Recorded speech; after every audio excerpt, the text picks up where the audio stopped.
Okay, so I've been given the very easy task of attempting to give you something that's actually useful about Israel-Palestine in 20 minutes. So I'm going to try my best, but realistically what I'm instead going to do is give you a number of issues that are, quite relevant for debates that often come up in debates, and a lot of this research is going to have to take place on your own. Or alternatively, I'm very happy to speak to people about any of these things in a one-on-one sense post this period of time.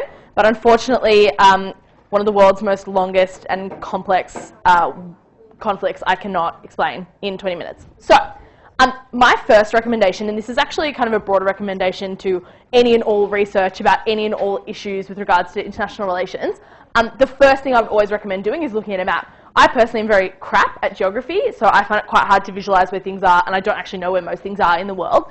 And I think that geography underpins, to a very large extent, a number of political realities that actually determine how these types of conflicts run. So before we get into any actual discussion of things, I just want to have a quick look at a map. So the brown bit in the middle there is Israel. Importantly, things to note in case people did not already know these, are that the occupied territories, here being the Gaza Strip and being the West Bank, are not located next to one another. Now, hopefully people knew that already, but it's kind of an important consideration in terms of the state that would be Palestine in the event that we ever got there. The other important consideration is the location of Jordan and of Egypt, which you will realise the significance of those things later when I explain the very irregularly proposed three-state solution to the Israel-Palestine conflict. So it's good to have a look at this type of map. Also, Lebanon is down below, which is also kind of, just up above. There you go, I told you I was bad at it, which is also a consideration in this conflict.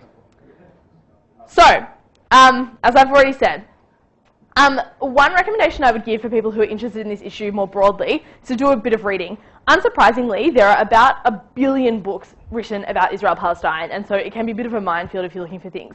Something that I found very, very helpful was a book written by Jimmy Carter, which is called Palestine, Peace, Not Apartheid. And the reason that book is actually useful is because Jimmy Carter has been the main negotiator on the Israel-Palestine conflict for the United States for about the past 30 years. So he is the leader of basically all US negotiations with Israel, and has been the person at the forefront of things like the International Quartet's proposal for peace. So Jimmy Carter speaks obviously not just as a former American president, but also as the person who is most influential, arguably, in terms of negotiations with Israel-Palestine, and it gives a really good overview of the historical development. So, for example, charting the agreements that have already been put on the table, how they were refused, why they were refused, and the kind of stumbling blocks there. And there are countless other books that I'm sure you can figure out yourself. So, what I'm going to do is hopefully give you some tools to approach these types of debates with, and then try and fill in a bit of detail later. So this will happen kind of in the opposite way than you might expect. We're going to get to the detailed stuff later. First, I'm going to give you a general overview of things. So there are about 10 different debates that I can think of off the top of my head about Israel-Palestine. There have been topics about settlements specifically. There have been topics about Jerusalem. There have been topics about one-state, two-state solution, e.g. the broader stuff, and a whole lot of other topics that I could name about much more specific things. In general, though, the thing that kind of binds all of those topics together is that a lot of things, in fact, arguably all things with regards to Israel-Palestine, are relatively unlikely to occur. So the strange thing about debates about Israel-Palestine is a large majority of them occur in a world in which both sides, to some extent, is cognizant of the fact that the thing they are proposing is very unlikely. And I think that's an important thing to consider because it's not necessarily the reality for most international relations debates. Usually, when you propose a thing to occur, there is some general agreement that perhaps it could occur. And so obviously, there's a degree to which you're expected to make arguments about why it could occur or how it would occur. That's also true with regards to Israel-Palestine, but I think there's a degree to which the debating community suspends disbelief and has those debates in the full knowledge that the actual implementation of those things is relatively unlikely. So the first thing, or the first piece of advice I would give to you is if you do ever end up doing a topic about Israel-Palestine, the fact that something is unlikely does not necessarily mean the debate cannot be had. What you need to do is look to the merits of the policy. Would it be a good idea if we did do it? Would it be a bad thing if it did get implemented? As distinct from just the simple question of can it be done or will it be done? The second piece of advice I'll give you is to avoid the swinging pendulum, which I like to dub the swinging pendulum of dicks, but other people may not. For a prime example of that swinging pendulum, I would recommend you watch last year's Austral semi-final that featured us. So the thing about debates about Israel-Palestine is that the type of stumbling blocks that might avoid one solution being very effective or one solution being implemented are usually the very same types of things that might avoid another solution being implemented or being feasible or being possible. So it's incredibly difficult in these debates to rebut the opposition without similarly hurting your own case. And that's something that especially young debaters don't think about. And it's often the case that what happens is you will hear an argument that's presented by your opposition and you will just rebut it straight away without thinking about the effect that that piece of rebuttal is going to have on your own case. And I would really heavily advise that in any debate about Israel-Palestine, there is quite a high likelihood that whatever rebuttal you're giving is also going to affect the plausibility of your own case. So it's incredibly important to actually think about what that rebuttal means in the broader context of the debate before you make it. The third piece of advice I can give you about debates about Israel-Palestine is that characterization is key. So you need to have a really firm understanding of the actors that you're talking about. The thing that often debaters try and do is to just make up things about people or governments or actors. And so, for example, to pick on Beavis, because he's a world champion, he can take it. In a debate that I watched last year about Israel-Palestine, I got the argument that Fatah is really good, and actually what we're aiming for as the West and kind of what the policies we're looking for is any policy that will displace Hamas and allow Fatah to take over power, because they're the people's choice, they're a great government. I'm going to get into some detail later about why that's a total bag of shit, but importantly, making stuff up with regards to these types of groups is relatively difficult and usually not that successful. So unfortunately, debates about Israel-Palestine are they kind of require you to have some working knowledge of who these people are and what they do. So, what can you do to avoid some of these things? I think the first and most important thing, and this is, again, hopefully you can figure out that this is a message about all international relations debates as distinct from just debates about Israel-Palestine, having an idea of what a government has done in the past or what a particular group of people has done in the past is the best way in debating and in the world that we can make arguments about what they're likely to do in the future. So this certainly applies across a whole host of things. Debates about North Korea, debates about Syria, debates about Al-Qaeda, everything. The way that you can make a compelling case that Israel is going to behave in a particular way, or that Hamas is going to behave in a particular way, or that Fatah is going to behave in a particular way, is to actually have some examples of things they've done in the past that are similar. The tricky thing about Israel-Palestine is there is an example for everything. So where you might say, oh, Fatah will never negotiate or Hamas will never negotiate, I can guarantee you there's an example that runs counter to that. And so the difficulty is that there's always something to rebut in that sense, but the benefit is that if you can actually do a bit of research, you're quite likely to find some examples that will always support your characterization of any of those actors in any debate. And that's one unique thing I would argue about the Israel-Palestine conflict.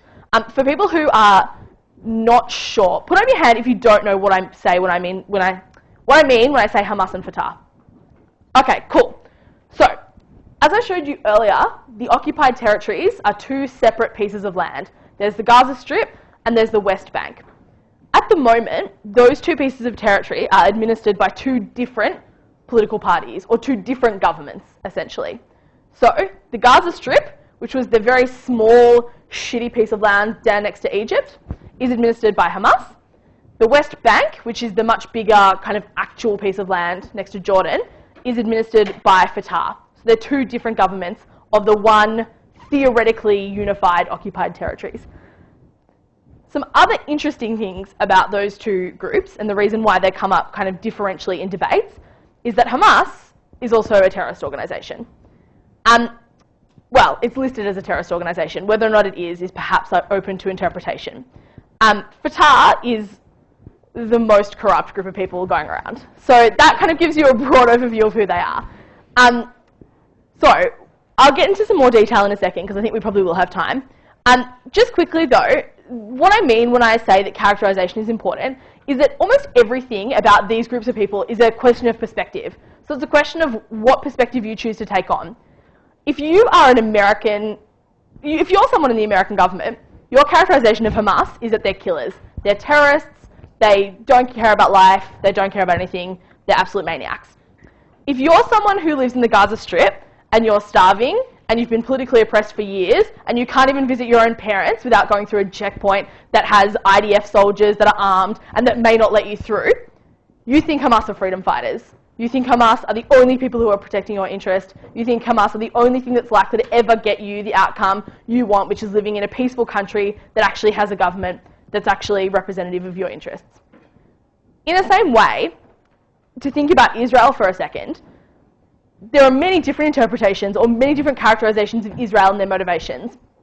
So if you are looking at Israel from the perspective of Hamas or from the perspective of Gaza, then Israel are monsters, right? They're people who use white phosphorus. They're people who kill your citizens.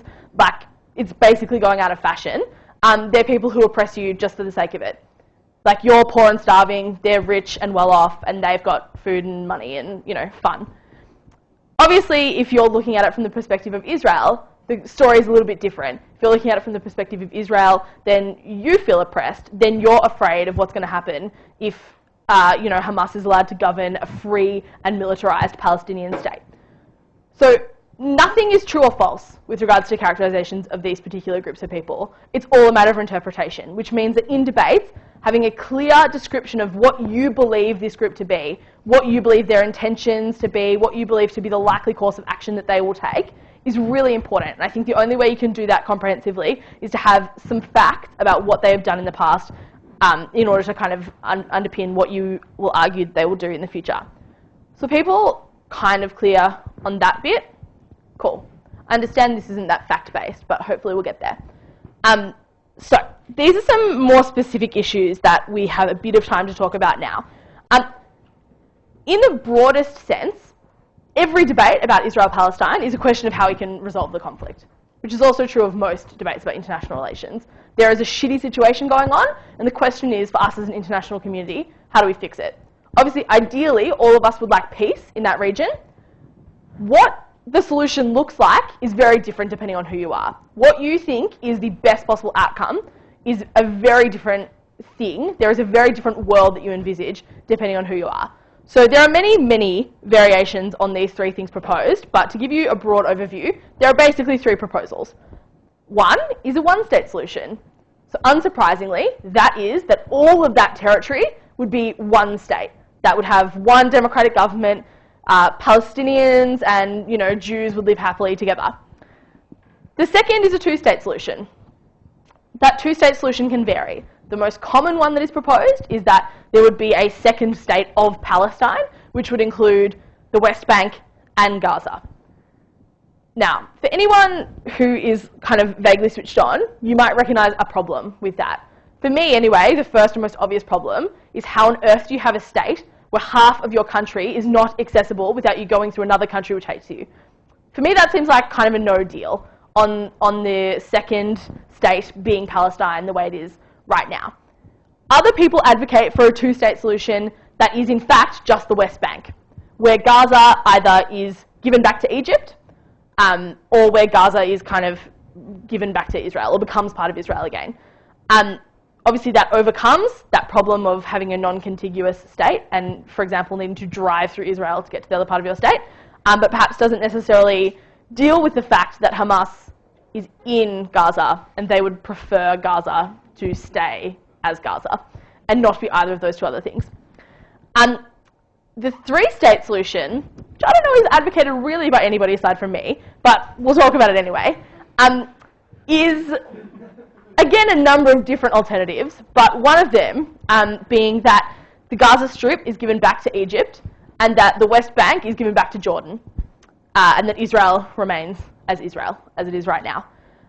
So importantly, and it's hard to go into all of this in such a short period of time, importantly, there is huge cultural connections between the people who currently reside in the occupied territories and other people within the Middle East. So the people who reside on the border, for example, of Jordan and the West Bank, arguably, are culturally almost, they're basically the same. The same thing can be said of Gaza and Egypt. In fact, Gaza was a part of Egypt back in the day, and obviously the whole thing was a part of Jordan back in the day before Israel was created. So, importantly, that should kind of demonstrate to you the complexity of this issue. There is multiple different variations of these solutions proposed, on top of the fact that there are so many obvious, or perhaps not so obvious, solutions in the first place. The reason why all three of them are relatively unlikely, and certainly none of them have even really gotten anywhere close to a kind of final status agreement, is for some of the following reasons, which we can talk about. So, borders and settlements. There have been many wars that Israel have fought. One of them was fought in 1967. Israel, as they usually do, won the war. They acquired a lot of territory from neighbouring countries. Much of that territory has been returned subsequently. So they took territory from Egypt, they took territory from Jordan, Syria, basically everybody. They killed it. They absolutely killed the war, and many people in the process. So, there is an argument about what the borders actually are of Israel, what the legally recognised borders are of Israel, which incidentally is why Palestine isn't actually Palestine, but is the occupied territories, because no one's really sure what it is or what it does. The land just kind of exists in a legal black hole, essentially.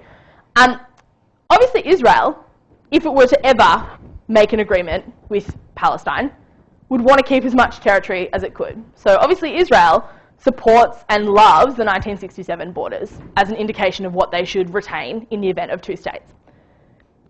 Arguably everybody else, but certainly Palestine, thinks that the appropriate borders for an Israeli state would be the borders that were originally drawn when Israel was actually given statehood after World War II.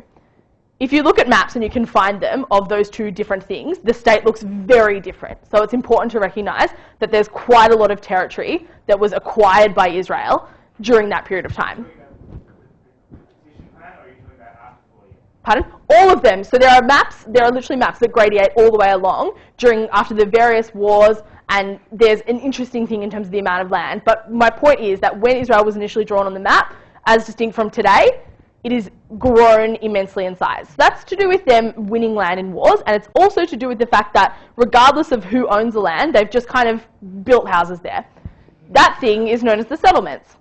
So there are plenty of Jewish citizens, or there are plenty of Israeli citizens and Jews who live in parts of the Middle East that are technically classed as the occupied territories. And those settlements get bigger every year because people breed there. I don't know what else there is to do. So there are more and more children, more and more buildings, and that is an issue. Israel, unsurprisingly, does not want to get rid of the settlements. It's quite politically unpopular for Israel to propose kicking out everyone who lives in those places and reallocating them to somewhere inside the territory of Israel. Unsurprisingly, Palestine and others would prefer they were gone. That is an issue that seems like is at a loggerheads and is unlikely to get a resolution quickly. So these are things that kind of affect the likelihood of any of these particular outcomes occurring. The second big issue that's relatively contentious is what is called the right of return. Does anyone know what I mean when I say that? Say what? Sure. In a specific sense, yep, that's a part of it.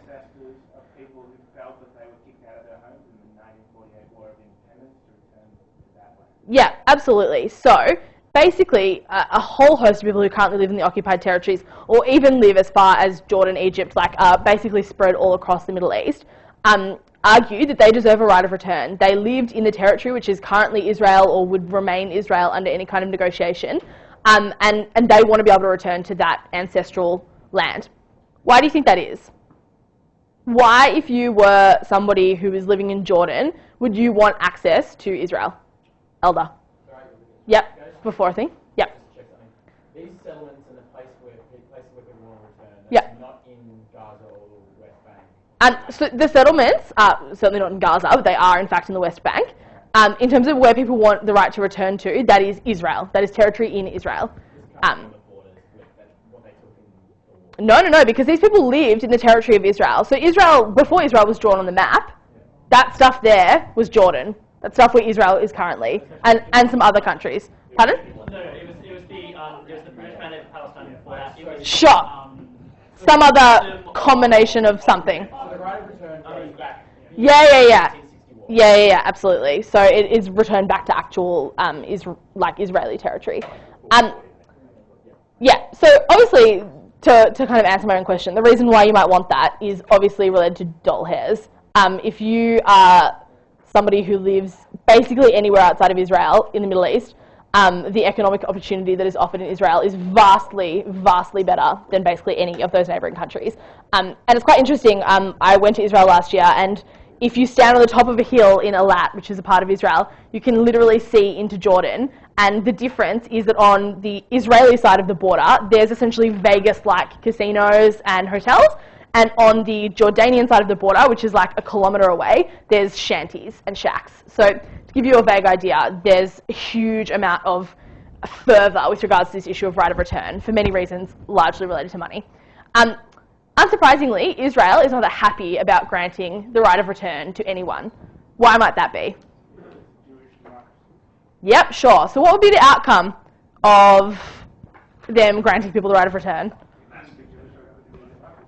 Yeah, sure, exactly. So there's two issues. The first is obviously that with granting people the right of return, they get access to your country. And so if you believe those people are terrorists, it is quite a frightening prospect to allow them back inside the borders, especially when you've just built a fucking wall to keep them out.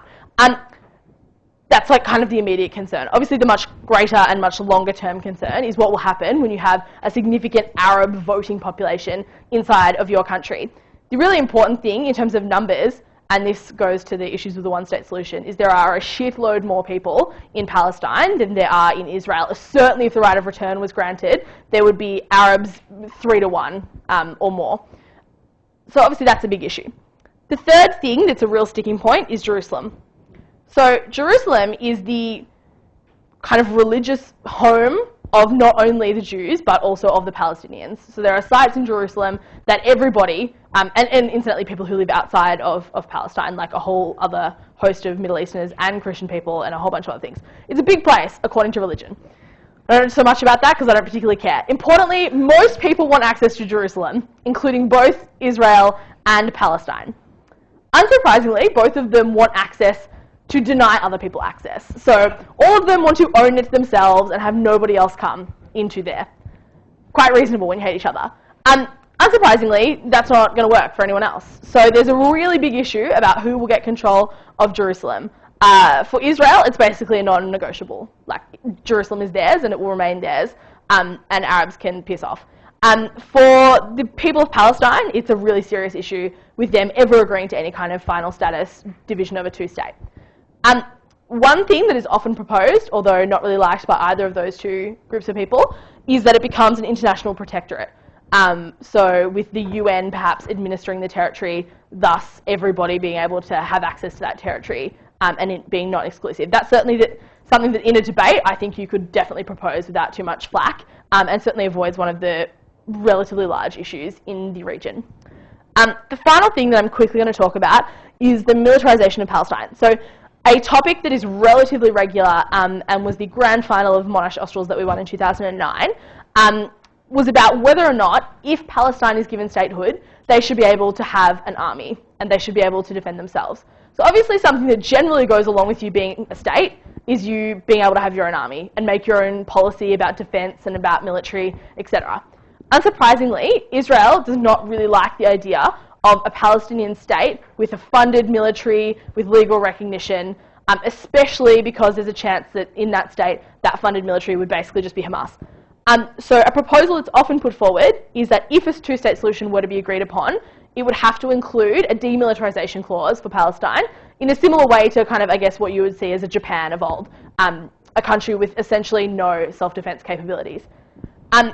If you live in Palestine and have spent the past 60 years being oppressed by Israel, unsurprisingly, you're not too happy about the concept of having legally recognizable borders with no capacity to defend those borders. So obviously this is also a sticking point in terms of whether or not a resolution will ever be reached between these various parties. There are plenty more facts on all of these things that we could talk about, but I don't think we really have time. Importantly, many agreements have been proposed. So there have been 2 sets of Camp David Accords that were proposed by the United States as a resolution to this issue. More recently, there's been an Arab proposal by the Arab League to try and resolve this issue. That was unsuccessful. There's been a proposal by the International Quartet, which is America, the UK, Russia, and the UN, led by Jimmy Carter. So basically, many people from many different places have put forward many different variations of the things we've just talked about, and they are as yet unsuccessful for many different reasons, but largely for the reasons we just said. So any debate about Israel-Palestine is going to involve some kind of question about what will happen in these areas, where basically the answer, no matter which way it goes, will basically put the death knell in any kind of negotiations. Which leads me back to the first slide, which is why most of these things are very unlikely to ever occur, and the reality is that we're likely to exist in this kind of stalemate for God knows how long. Which is why we all suspend disbelief and debate about it despite that. Stephen? Do you think, to any sizable extent, debates have been affected by the recognition of Palestine by the United Nations? No. So, for people who don't know, last year, kind of late last year, the UN recognised Palestine as a state. That was done in the General Assembly, and so for people who know anything about the UN, it's kind of an interesting piece of documentation that exists, but in terms of what practical impact it had on Palestine, not a lot. Arguably, though, what it does mean is that the trend in the international community is towards a resolution on the Israel-Palestine conflict. I would argue that the trend has been towards that forever, and that trend is not going anywhere. But needless to say, it perhaps suggests the international community is more firmly in support of getting some kind of final status resolution soon. It also perhaps suggests that countries that in the past have turned a blind eye to Israel's behaviour might be less likely to do that in the future, although that's as yet not really true for countries like the US. Tom? I'm led to believe that water reserves are also an obstacle to this. Yeah, so, yeah, there is, although, funnily enough, depending on who you ask, it can go either way. So, a lot of the water is actually in the West Bank, and so for Israel, anyway, they have some issues with giving all of that territory to Palestine. The other issue, though, is that Gaza has exactly zero of anything, including water, but also including arable land or anything at all. It is just a desert. And so the West Bank would be a relatively decent state if it were to exist. In terms of economic activity, there actually is some. In terms of water and arable land, there actually is some, arguably more than what you would naturally find in Israel. But Gaza, on the other hand, there is not anything at all. So yes, that is a consideration. It's certainly a consideration for Israel, I think, rather than Palestine. Yes, Stephen. Do you know how long Gaza Strip is? Maybe it's just useful to outline how long, how wide and long. I don't, Stephen. Do you have some facts? 21 kilometres long. So it is probably about the difference between Uni and the city. Yeah. Long and 12 kilometres wide. Yeah, and I'd suggest it probably looks a little bit like the Menzies lawn in terms of its makeup. There's not a lot happening in old Gaza. In relation to Israel as a whole, Israel is about 100 kilometres from top to bottom. Yeah. It would be 20 wide. Yeah. Yeah. It's a small territory, the entire thing. We're So literally fighting over a golf course, and the Gaza Strip is the night. true that. So quickly before we finish, guys, thank you for being so patient and listening. Some things that I would recommend you have a read of before any of these debates occur are some things about all of those previous negotiations and kind of how they've ended up and where they're at. B, some things about Hamas, because surprisingly they've done a lot of good things. Just in case anyone didn't know, Hamas are democratically elected in the Gaza Strip and also in the West Bank. The only reason they don't currently govern the West Bank is because Fatah refused to give up power, claimed the election was illegitimate despite the fact that it wasn't really, and locked up basically anyone who walked into the West Bank from Hamas. So if things occurred the way they should, Hamas would currently control all of Palestine as a result of the most recent set of democratic elections which happened in 2006. No elections have happened subsequent to that because they can't happen. But it's worth knowing that, and it's worth looking up some actual facts about Hamas, what they've agreed to in the past, and also just type Fatah and corruption into Google and you'll find about 30,000 articles. They're basically the worst thing on earth. Yes? I think that it just means something interesting to look up if you're talking about feasibility of plans. It's just like a one-on-one on how the Israeli political system works, because it's different than most other countries. Yeah. It's definitely hard. Yeah, that's absolutely a fair point. Israeli democracy is very strange. The people in power change very, very regularly, and they are always in a coalition. No one party has controlled Israel, I don't think, since its inception as a democracy. And so there are a lot of political considerations that affect its foreign policy. That is very true. Olivia. Quick question about Yes. settlements. Yes. The Israeli government, do they proactively promote? No, they've theoretically put a halt, and they've allowed only naturalization. So, if people naturally have kids and there needs to be an expansion, then it's reasonable. Their claim is that no new people can move into the settlements. Whether or not they actually enforce that is pretty unclear. Although in the past they have offered 100% removal of all settlements. That was something they offered about a decade ago. And Palestine said no, because Yasser Arafat was crazy. So yeah, it's worth looking that stuff up as well. All right, thanks everyone. Any pieces here?